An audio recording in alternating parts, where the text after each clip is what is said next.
Hi there, I'm Jessica Smith.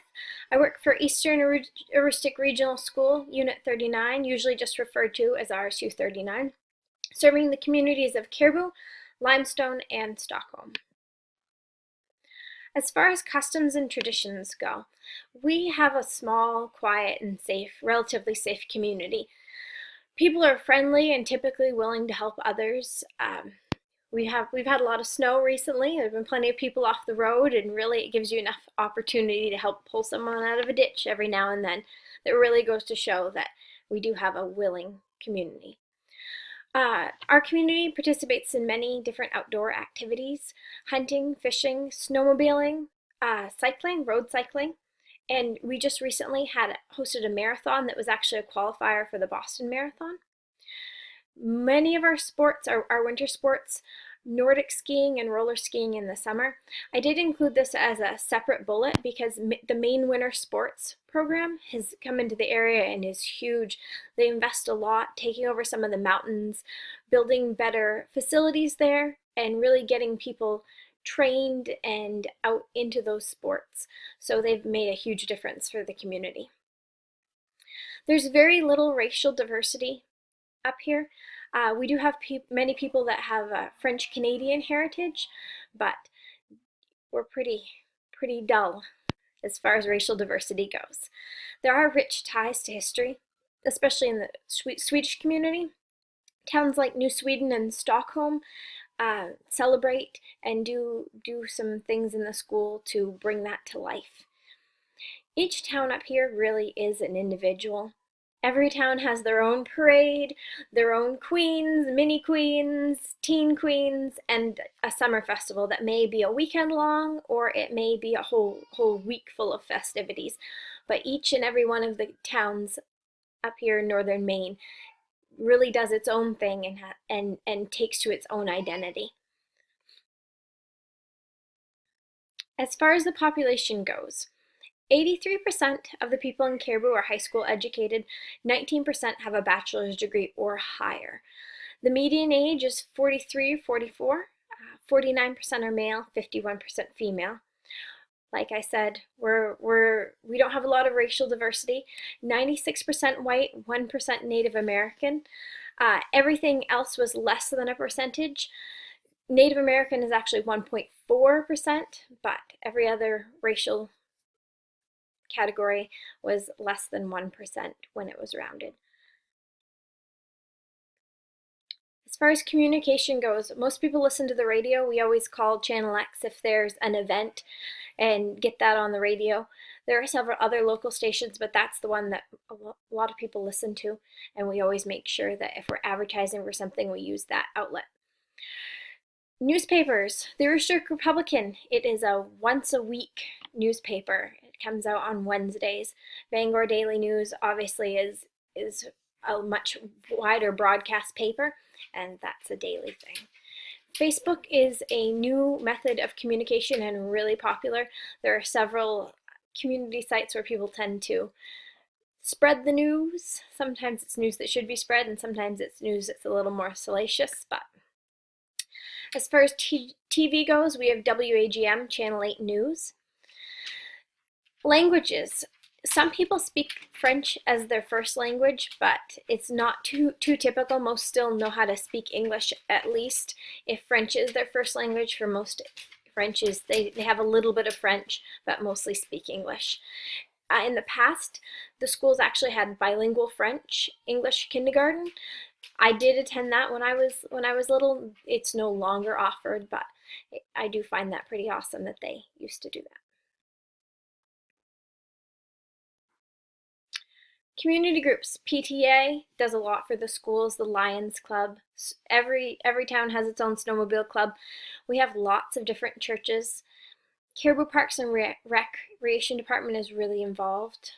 There are many fitness and healthy eating groups, and Adult Ed has quilting and knitting that really gives a good group for people to be involved in. We have the Knights of Columbus. The Micmacs have a very prominent group. Catholic Charities in the Cubby. Catholic Charities has several stores in the area that obviously fundraise. The Cubby is one that is unique to Caribou and Presque Isle, and they are a thrift store, but the proceeds go towards providing scholarships for students. And we have the Shriners as well.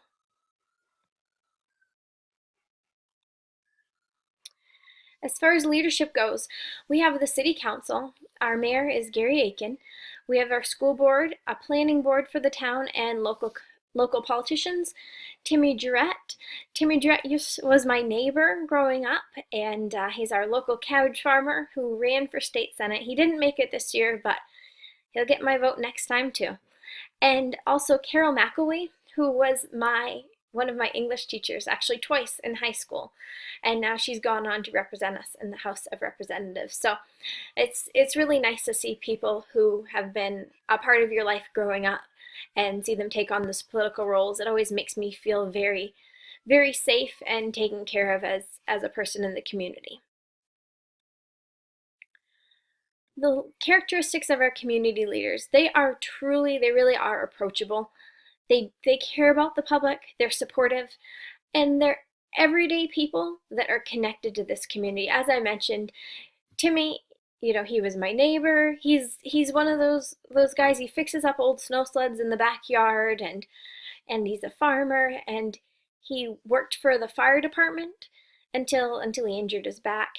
He's just an approachable person. You see him at the store, everyone says hi to him. He's usually swamped because everybody wants to visit with him, and he's got a kind word for everyone. Several of the other community leaders are actually former teachers. So as far as the town council goes, my high school math teacher is on the council as well. And of course, I did mention my English teacher. Economic conditions for our community. Caribou has a 58% participation in the labor force, so you've got to figure that those ones that aren't participating are unemployed or retired or too young to be involved in the labor force. The median household income is $35,532. 13% of the people up here are self-employed, and that's really important to know because so many people are involved in small businesses and are their own bosses. We have your carpenters, your plumbers, electricians, and all the small business owners where they don't need to have an employee and they run the store themselves. That is very prevalent up here. We have a 3% unemployment rate. 20.5% of the population of Caribou is actually living in poverty. The mill rate up here is 22.9%. And I included this picture because we are a potato farming community. That's part of our heritage. Political structure. The politics of the community are very separate from education. The meetings are separate. I would say that we had far greater attendance in meetings about the new school building that they're working to build than in any school board or town meeting, period. As far as the school board and town council meetings, those are probably similarly attended, not too many people involved. Only those ones that are really directly affected by something would come to those. There's typically really strong support for the school. I will say that the new building has been the hot issue lately, and interestingly enough, the community wanted a second gym built. So not only do they support us, they want something that's a little more elaborate than what the state is willing to fund us for. And so the community came together to fundraise for that. We do have dropping enrollment in our schools, and reasonable cuts have been made to the staff in the school. That's important to note. The base used to be in full swing up here at Loring Air Force Base, and during that time, there were so many more people living in the area. When that declined, people moved away, people aged. We do have an aging population. So your median age of 43, 44, these aren't people that are typically having children right now. So it really does decrease the enrollment in our schools. As far as social tensions go, there's not much diversity in Caribou. We're predominantly white. We have a very small percentage of Native American, part of the Micmac community. I would say that where we lack for that diversity and those social tensions, sometimes we have certain family names that are given more credence, and others that are not looked on as favorably. So I feel that if you don't have racism and you don't have this going on, there's always some sort of pecking order and something else that will take its place. And so that's what we do have. Extra sources of information. The City of Caribou has a website. You could look up the Aroostook Republican newspaper. I use towncharts.com for quite a bit of the information. School board meetings all have minutes posted and emailed out. The U.S. Census Bureau was another source of information for me, and the Caribou Public Library would be a great place to get more information. Power structures. So we have the school board and the city council. We have the superintendent and the principals that really are in charge and in the power in our school systems, as well as the teachers union. Typically, everyone gets along quite well. Just in recent years, though, the teachers union did have some difficulties with the school board and administration, and they went without a contract for a while they were disagreeing on the exact terms of what contract they were willing to accept. So typically we don't have a lot of excitement, but a couple years ago there was a time with no contracts and teachers refusing to do the extra things after school because they felt overworked. Multicultural issues. Once again, not a lot of cultural diversity. We tend to enjoy those differences among ourselves.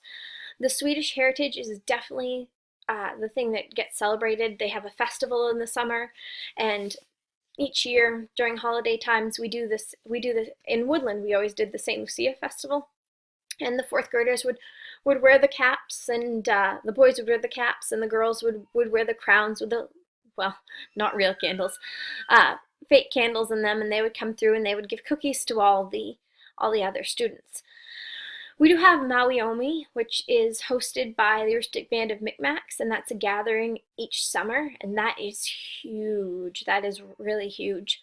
That is just south of Caribou, just outside of town, between Caribou and Presque Isle, where they host that. And we have a thriving French community, so it's nothing to have your hunter's breakfast with a healthy side of ploys to go with it. So our French community is certainly thriving. There's an image of St. Lucia, and that's the Micmacs sign, one of their ads for the Maui Ami.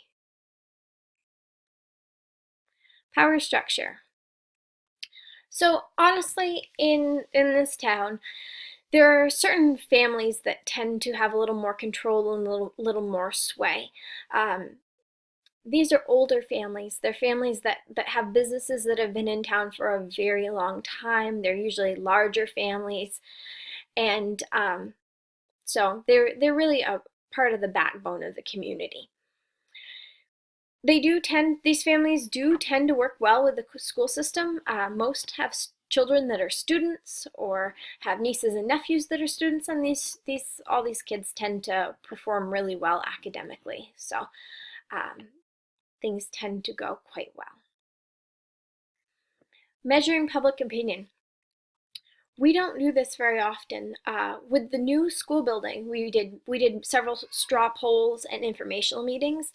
That is huge, and that has really been the community has been very involved in decisions about the new school building.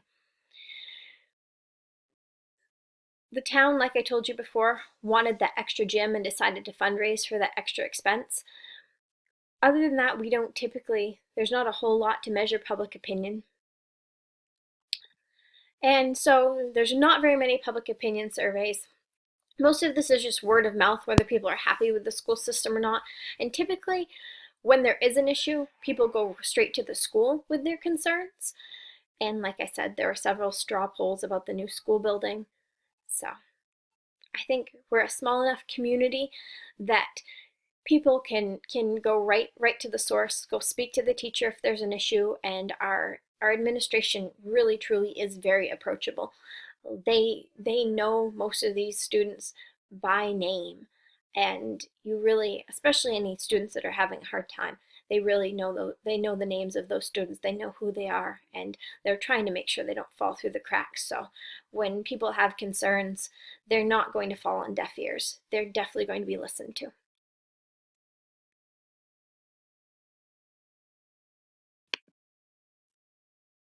Okay, that's it. Thanks for watching.